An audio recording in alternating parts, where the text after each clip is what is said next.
Good evening. This is the Duke of Fremont Street in Las Vegas, Nevada, in the United States of America.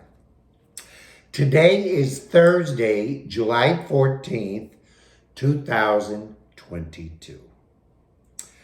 I would like to thank you all for checking this video out, and as always, I would like to propose a toast to you, and out of appreciation. I always have a motto: there's no bad time for champagne. Salute.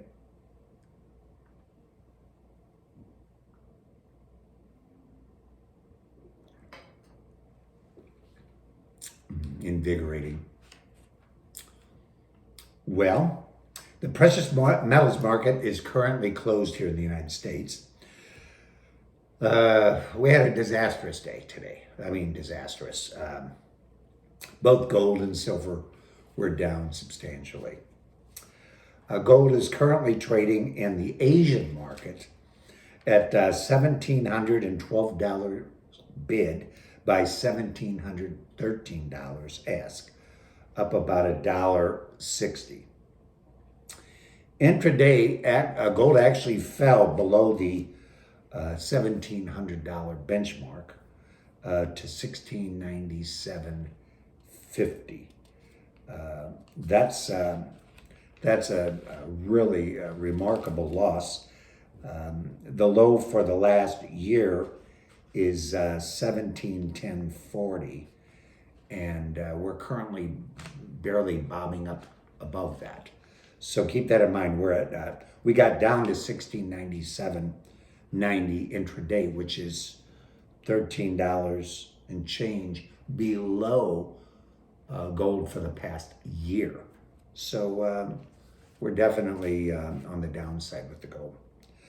Silver is currently trading at $18.39, bid by $18.49, down about a nickel. When I got up late this morning, I actually slept in. For me, I got up, I think, around 7-ish. I looked at the market like I always do the first thing, and I was astounded. Silver was down over 5% when I got out of bed. It was over $1 down. And intraday, it got down to $18.14. I thought we may go down into the $17 range. The way it was like a rock, the way it was falling. As I said earlier, gold was down substantially too. And I thought to myself, what in the world happened?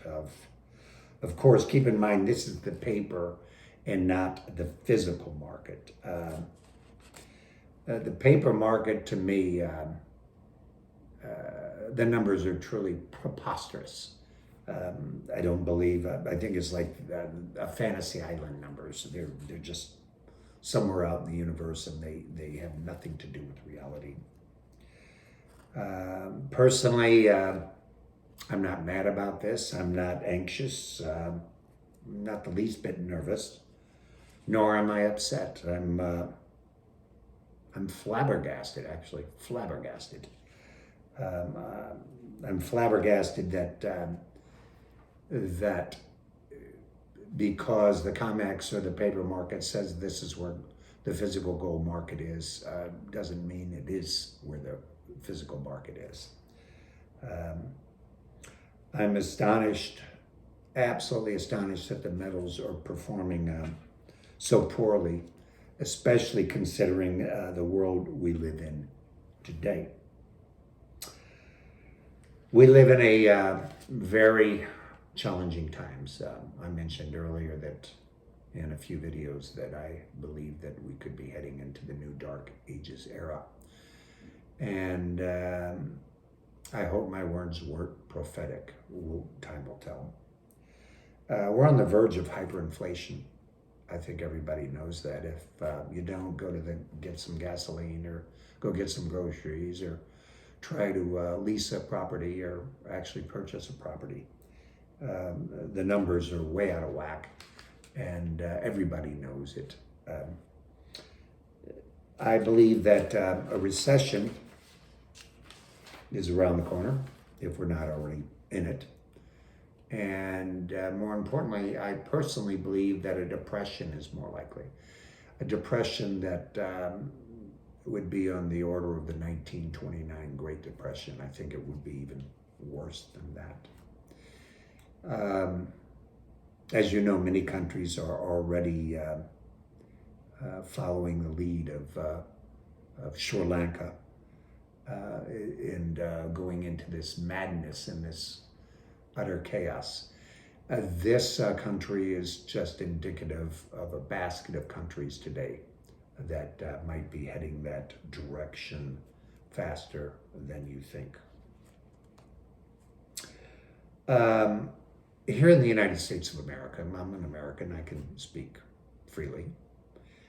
I believe that we're experiencing, we as a nation, more division than perhaps any time in our history. Although I don't endorse revolutionaries, and I don't wish a second American Civil War upon us, these events may transpire. They're well in the realm of possibility. Why would I say this? The middle class historically has held society together. And the middle class in the United States of America is being assaulted on all fronts and disappearing in front of our very eyes. You have the haves and the have-nots. I'm an old man. I remember when I was a young man, perhaps occasionally you'd see a hobo that would get on a train and ride it from Detroit to Chicago or whatever, but nothing like we're seeing now. We're seeing thousands, if not millions, of families that are homeless in our country today.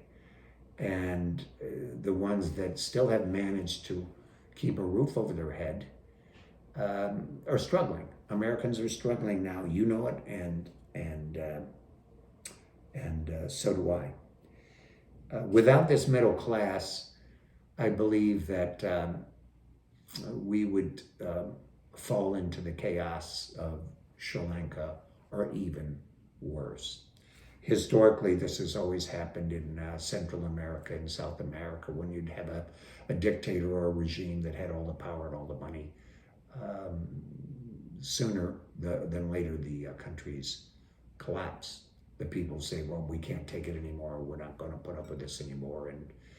And at that point, they really have nothing to lose. So we need to be well aware of this and see what we can do about keeping the glue of our society where it belongs. The middle class, we must maintain our middle class. As you're well aware, my fellow Americans, many issues are dividing us today. I'll mention a few. This recent turnaround of the Roe versus Wade is so divisive. People are taking to the streets, and we haven't seen the end of this. I think it's going to be a major issue in the upcoming midterm elections. This January 6th debacle, that's just propaganda on steroids. Several days, as you know, all the major stations, network TVs, have shut down everything else, and we hear this. I don't want to hear this. I don't want to hear any more of it. I'd rather hear about how we're going to resolve the issues and the problems that are facing us as Americans today, as our society, financially and morally, and as far as I'm concerned, what they're doing by just churning all of this up is creating more conflict, and I don't see any positive result of this. To try to crucify the former president of the United States, to me, there's no reason to pursue this course of action other than vindictiveness and hatred, and And the result of that is not going to be in anyone's best interest. Our southern frontier, and may I add, our frontier, we no longer, absolutely no longer have a border south of the Rio Grande. It's a frontier. It's an area of lawlessness, and it's getting worse by the day, and we must deal with this if we want to save we actually want to save our country. First, you lose your culture, and then you lose your country. Gun violence, of course, this is very controversial, and more we see these maniacs and these wannabes and copycats performing these heinous acts. And what does that do? That punishes the law-abiding citizens of our country by restricting our freedoms. Perfect example on Fremont Street. My trademark is the Duke of Fremont Street down in downtown Las Vegas. They're now putting up barricades, running metal detectors, checking IDs to go on the street, the Fremont Street experience. If this isn't limiting and checking bags and all this nonsense, like you're going into a TSA, the airport. If this doesn't restrict freedom, I don't know what it does. I'm not saying I have the answer for our dilemma, but it's certainly not to punish law-abiding citizens, such as myself. The Second Amendment, as you know, is being assaulted, and I have carried concealed and open firearms for 50 plus years, and will do so till the day I die. So this is another very divisive issue in our country.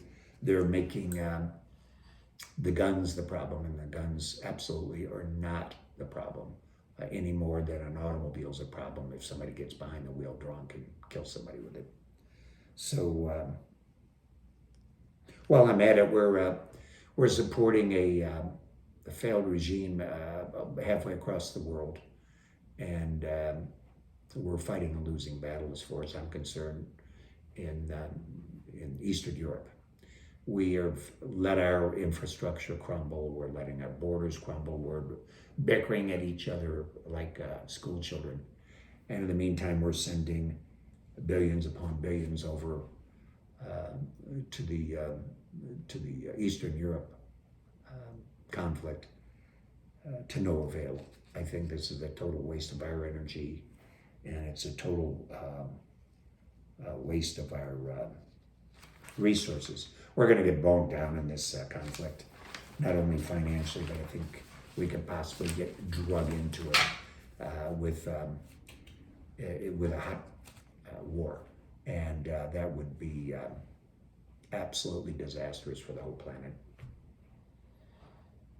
In the United States of America today, I call the modern network TV propaganda, absolutely unequivocally propaganda. It's a propaganda machine. And I believe that the propaganda has never been ramped up more than it is right now.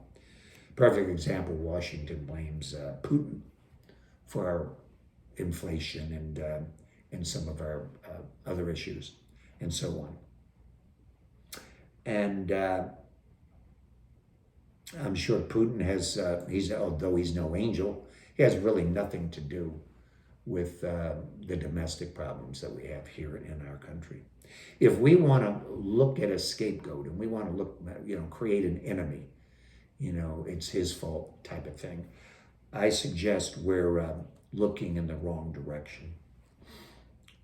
I personally would direct our energy further east. I believe that the communist Chinese are the real culprits, and they're our real enemy, and they don't make any bones about it. While we're bickering over here, they're quietly pursuing their path towards global domination. And we're squabbling over things that really matter very little. So anyway, there's a myriad of things we could talk about and bring up, and I've just scratched the surface on some of the things that's going on in our turbulent and troubled world. And with that being said, I suggest that we turn towards solutions to solve our own problems. We can't solve the world's problems, and in particular, I believe that we would be better off if we focused on what will help us and assist us in surviving in these turbulent times. We live in challenging times, yet the precious metals are absolutely destroyed right now. There's almost no bottom to the market. And what's different between now and what's transpired in the past, in my opinion? Nothing. Absolutely nothing. I think sooner than later, you're going to see a rapid turnaround of this depressed market. And at that time, you'll say, I wish I would have, I could have, I wish I would have. I personally have no faith in any of the cryptos. Never have. I've always been very verbal about that. I don't own any stocks or any bonds, nor do I own any commercial real estate. Although I'm not a financial advisor, there are some things that I do believe, and I think that it will be important in maintaining your lifestyle. One, obviously, cash is important to have on hand. Even when some people say cash is not necessary anymore, and cash is trash, and we're going to a cashless society. I think this is nonsense. And I don't think we as Americans should allow anyone to dictate that to us. We should keep our cash, and there's a reason for having it. Incidentally, speaking of cashless, there are several venues here in Las Vegas. One, for example, is the new stadium they opened recently, which is a cashless, not even the parking garage, nothing, the parking lots. Nobody takes any kinds of cash whatsoever. So I will not be catering to those people. Unless I absolutely have to, I don't cater to any business or organization that does not accept cash. If you have some cash on hand, especially in these depressed days in the precious metals market, you could deploy that as you wish. Cash will give you a very, very powerful position. And you don't have to wait for the banks to open, or you don't have to wait for the IRA to cash this out, or any of that nonsense, or talk it over with somebody. You can make a move, and that's what you sometimes have to do. You have to move like lightning. So I'm a firm believer that you should keep cash on hand. Another thing that you must have is a roof over your head. I told you earlier that I didn't believe in commercial real estate. I think the commercial real estate market has collapsed. I think the residential real estate market will probably slow down a bit because of the high interest rates. But we all need a roof over our head. First and foremost, we need a roof over our head. We either have to own that property or we have to rent that property. And if you don't think this is critical and important, look around. I know if you look around in Vegas, you'll see how important it is, because there's hundreds, if not thousands, of people living on the street, living in tunnels, living in tents, living on park benches. And so if you don't think that real estate is essential, I think you've got that all wrong. Incidentally, I think this situation with the homeless is a national disgrace. We live in the strongest, most wonderful country in the world, and we have this blight on our society. It's disgusting. It's absolutely disgusting. Finally, last but not least, I believe in the silver and gold. I believe in the precious metals. I believe they're absolutely essential in the world today, and most certainly will be essential in the world that we're moving into. There's a track record, as you're well aware, of 6,000 years of people valuing the precious metals, the silver and the gold in particular. And there's no reason to think that this is going to change because of the circumstances that we're in now. Well, anyway, I hope that you've picked up something from my little video this evening. Keep an eye on things, keep vigilant, keep your head out of the sand, and don't be naive, and don't listen to the propaganda. Make your own decisions up. Don't be easily led by the propaganda machine. Well, once again, as always, please allow me to drink a toast to you once again, to your wealth, to your health, and to your happiness. Salute.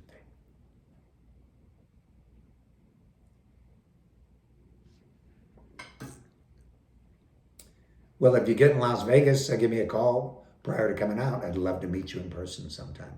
In the meantime, I hope to see you again soon. So long. Bye-bye.